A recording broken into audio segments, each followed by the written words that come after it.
Boa tarde, senhor presidente. Em teu nome, cumprimento cada um dos nobres colegas vereadores, comunidade que nos acompanha aqui e também em seus lares. Eu gostaria de iniciar meu pronunciamento hoje, compartilhando com vossas excelências uma demanda que surgiu da comunidade da Itopavazinha, que procurou o nosso gabinete, e até convido a Ari a exibir algumas imagens no telão, se estiverem disponíveis, a respeito da condição que se encontra a rua Helmut Bayer, Itopavazinha. Infelizmente, senhores vereadores, essa condição acabou ocorrendo após o trânsito de veículos pesados pela via, por conta de uma construtora que está construindo um condomínio ali naquele entorno. Pode deixar essa imagem ali exibindo um pouquinho. E como vocês podem ver, ficou inviável transitar ali com veículos, então as pessoas estão sendo impossibilitadas de chegar até suas casas. Obrigado, Ari. E qual que é o ponto a respeito da rua Helmut Bayer, na Itopavazinha? É de conhecimento do executivo que essa via foi danificada pelas obras de um condomínio que ali se instala. Então, a responsabilidade pelo reparo da via é dessa construtora. Porém, ela já foi notificada e não acontece obra. Então, esse tipo de coisa, vereador Almi Vieira, não pode esperar.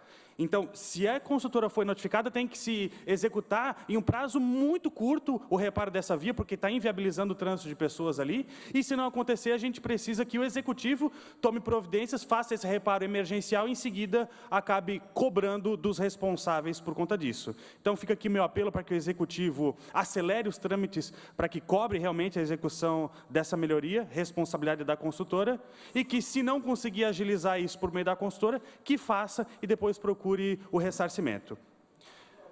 Concedo a parte ao vereador, já que diz respeito ao tema.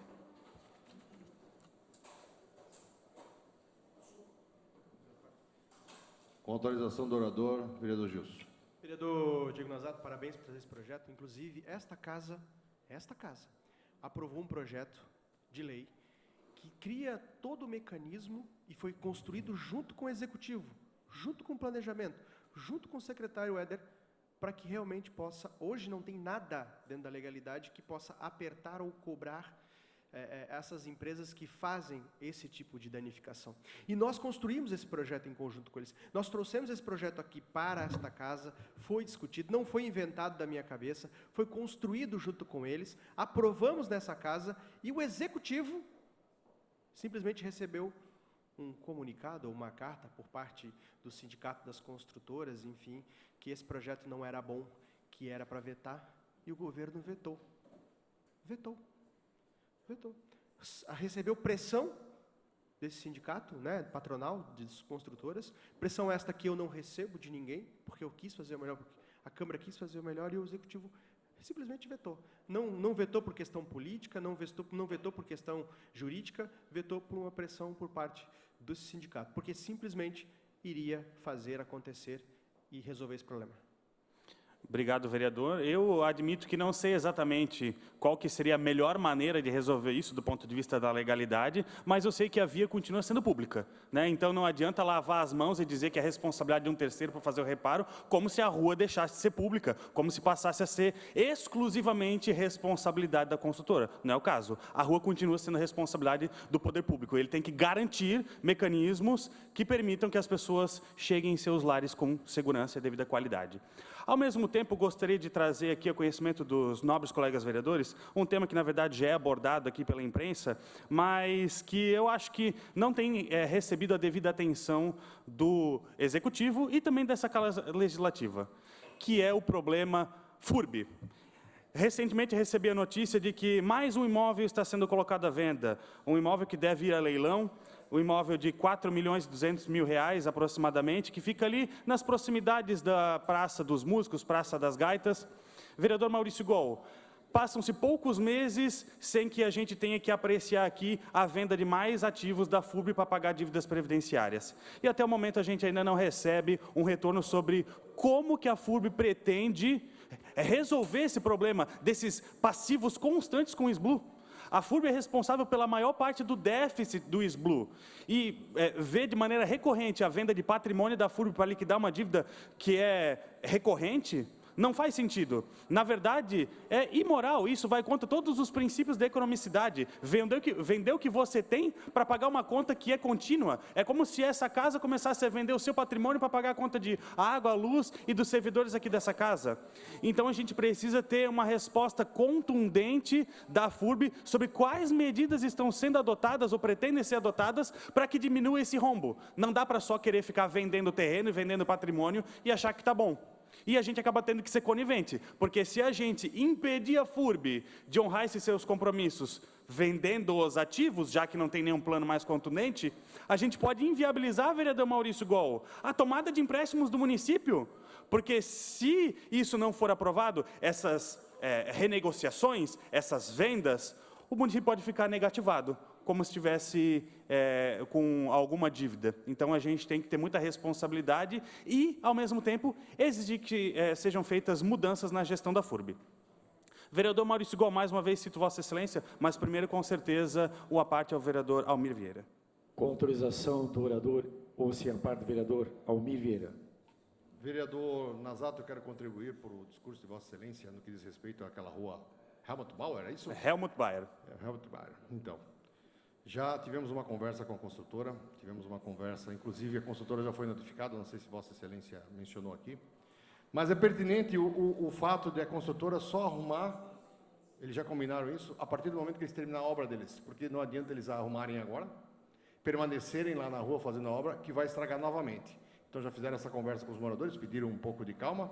Eu entendi que tem pertinência nesse aspecto. Não adianta arrumar agora, voltar a trabalhar, vai estragar. Então, até para as pessoas que procuraram a Vossa Excelência, é importante citar que já tem um acordo feito, ao término da obra da construtora que está na fase final, eles vão arrumar e deixar pronta. Só para contribuir na sua fala.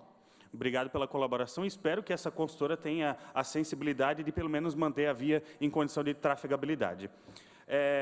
Também gostaria de citar uma visita que fiz à Escola Básica Municipal Pedro I, na região do Progresso, vereador Maurício Gol, a pedido da comunidade e outros moradores para conhecer de perto a situação dessa escola que recebeu bandeira vermelha quanto à segurança do seu perímetro. Eu não trouxe imagens aqui hoje para compartilhar com Vossas Excelências, mas eu posso garantir para cada um de vocês que é uma escola que me deixou surpreso pela falta de segurança no seu perímetro. É claro que essa escola recebeu também 2 seguranças armados, mas é um perímetro muito grande, inclusive essa escola cedeu parte do seu terreno para a construção de um posto de saúde, vereador Maurício Gol, e não existe qualquer segurança, as pessoas podem entrar de maneira direta ao pátio onde as crianças estão acessando, não existe cerca, então a pessoa pode chegar de carro até o posto de saúde e adentrar o espaço da escola. Então, a gente precisa também que seja feita com agilidade o reforço da segurança do perímetro, não só dessa escola, mas de tantas outras. E também relatar à comunidade que também recebemos queixas a respeito da segurança no período noturno do entorno desse posto de saúde, vereador Maurício Gol, que tem um espaço muito ermo, retirado e não conta com a iluminação pública que deveria. Então, a gente já sabe também que o poder público, infelizmente, faz com que as pessoas precisem ficar madrugando em filas dos postinhos de saúde para serem atendidos, mas, em contrapartida, não tem iluminação. Então, num lugar ermo, um final de rua, perto de um ribeirão e mato, as pessoas têm que ficar expostas no escuro. Então, a gente espera que tenha também um reforço na iluminação pública ali. E, por último, mas não menos importante, na verdade, um dos temas que eu acho mais importante aqui hoje, uma visita que eu fiz ao Colégio Militar, inclusive o presidente Almir Vieira esteve presente lá também, representando a Câmara de Vereadores, prestigiando a entrega dos uniformes aos alunos do 6º ano, e dizer que fiquei muito feliz, foi minha primeira visita ao Colégio Militar aqui de Blumenau, administrado diretamente pela Polícia Militar, e vejo os colégios militares, não só aqui o de Blumenau, mas em toda Santa Catarina, como uma iniciativa muito louvável, vereador Maurício Gol, porque a gente vive tempos difíceis, como já foi comentado ao longo da semana passada aqui, muito tem se perdido a respeito de princípios e valores. Na verdade, não só tem se perdido, como tem se criado uma inversão de valores, onde a gente valoriza a fraqueza, onde a gente valoriza aquela pessoa que muitas vezes se coloca como vítima da sociedade. E não é para isso que a gente está aqui. Na verdade, a gente está aqui para criar cidadão forte. E até faço uma crítica ao modelo de educação que foi perpetrado. E eu venho de uma geração recente, mas ainda passei pelo Dia das Mães, pelo Dia dos Pais. E agora a gente está privando as nossas escolas de fazer até isso. Cerimônia de Páscoa, cerimônia de Dia dos Pais, Dia das Mães, porque tu vais eventualmente afrontar uma criança que não tem um pai, que não tem uma mãe, ou que talvez tem 2 pais, 2 mães. Mais um minuto por conta da parte, vereador Maurício. Em virtude da parte, mais um minuto para Vossa Excelência poder concluir. Muito obrigado. Então a gente acaba tirando o direito dessas crianças e dessas comunidades escolares de explorarem datas festivas da nossa cidade, como Natal, Páscoa, por questões religiosas, ou por questões de que aquela criança não tem pai ou não tem mãe, ela vai se sentir constrangida. E aqui eu faço uma leve reflexão. Será que quando essa criança completar 18 ou 20 anos de idade, o mercado de trabalho também vai ficar passando a mão na cabeça? Eu digo que o mercado, ele é selvagem, ninguém está aqui para passar a mão na cabeça de adulto. Então as crianças, elas não podem ser privadas do mundo real. Então, se aquela criança não tem pai, ela vai ser tratada com a dignidade que ela precisa ser tratada, mas as pessoas naturalmente têm pais e passam por sufocos ao longo de sua vida. Então, privar a criança de enfrentar o mundo real, é claro, diante da natureza, da sua idade, a tenra idade, nada muito diferente disso, nada abrupto para essa criança, mas que ela não se sinta dentro de uma redoma de vidro. E é assim que a gente tem tratado as nossas crianças, infelizmente. E no colégio militar, fui testemunhar aquilo que eu acho o mais sensato. A disciplina, a ordem, um colégio onde as crianças são responsáveis pela limpeza, organização, onde as crianças cumprem rigorosamente com as suas atribuições civis, onde aprendem a cantar o hino, onde aprendem inclusive a respeitar as autoridades constituídas. E eu gostaria de ver isso se expandindo para mais escolas aqui da cidade. Quem sabe um dia. Seria isso na tarde de hoje. Muito obrigado, vereadores.